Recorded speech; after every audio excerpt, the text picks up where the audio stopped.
Dans cette vidéo, nous allons aborder la méthodologie pour savoir si une suite est une suite géométrique ou non. Donc en fait, ici, on va traiter sur trois exemples. Première situation, on a un qui est égal à 4 fois 3 puissance n. Une suite est une suite géométrique si et seulement si le rapport un plus 1 sur un est égal à un réel. Autrement dit, c'est une expression qui ne dépendra pas de n. Donc ici, dans la première situation, on a une suite explicite, donc un en fonction de n, sous la forme un égale à 4 fois 3 puissance n.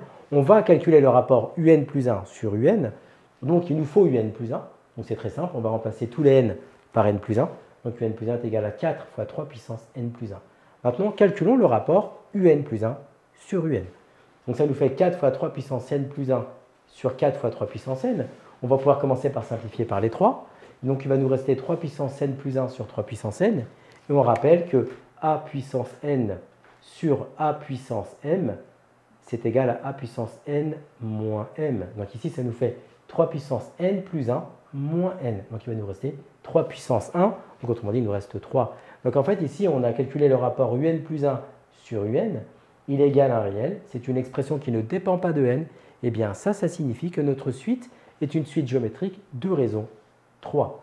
On va passer sur une deuxième situation. On a u0 qui est égal à 2 avec un plus 1 qui est égal à 5 fois un.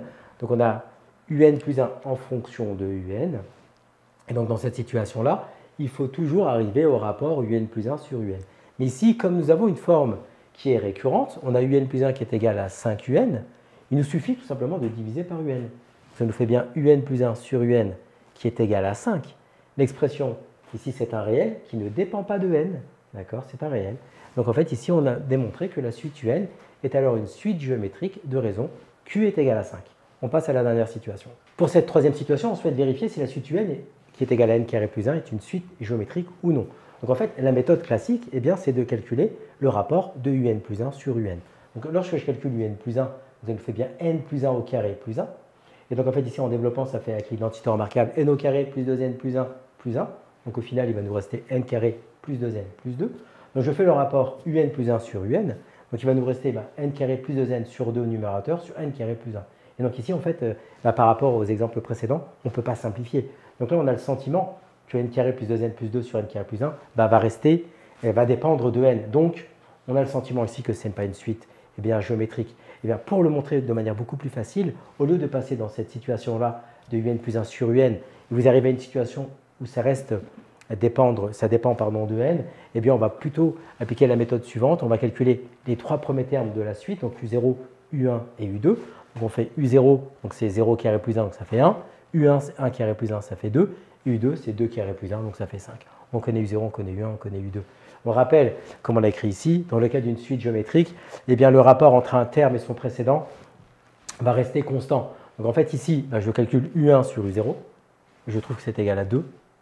Donc normalement, si je fais u2 sur u1, il faut que je trouve 2. Alors lorsque je fais u2 sur u1, je trouve que c'est 5 demi. Donc en fait ici, on a bien la situation qui n'est pas respectée, c'est-à-dire que le rapport entre un terme et son précédent ne reste pas constant parce qu'on a u1 sur u0 qui est différent de u2 sur u1. Et bien ça justifie que la suite un, eh bien, elle n'est pas géométrique. Donc en fait, en passant par un plus 1 sur un, ça fonctionne parce que ça ne dépend pas de n. Mais ici, on peut être dans des situations où on n'arrive peut-être pas à simplifier, réduire notre fraction rationnelle ici de manière simple. Donc dans ce cas-là, se dire que si on a un plus 1 sur un, il nous reste du n, on n'arrive pas à le simplifier. Eh bien, on va calculer le rapport u1 sur u0 et le rapport u2 sur u1. S'ils sont différents, eh bien, vous êtes sûr et certain dans cette situation-là que la suite n'est pas ici géométrique parce qu'on a dit que dans le cas d'une suite géométrique, eh bien, le rapport entre un terme et son précédent reste constant. Ici, ça n'est pas le cas parce qu'on a u1 sur u0 qui est différent de u2 sur u1. Donc la suite n'est pas ici géométrique. Comme tu as kiffé la vidéo et que tu veux des bonnes notes en maths, alors tu mets un pouce bleu, tu t'abonnes à notre chaîne, tu poses un commentaire, on y répond sans problème. Ensuite, on t'embarque avec nous sur g20enmaths.com. Des exercices corrigés, des détails de ouf avec ça. Plus d'excuses pour pas avoir de bonnes notes en maths. Et bien sûr, rendez-vous sur nos réseaux sociaux.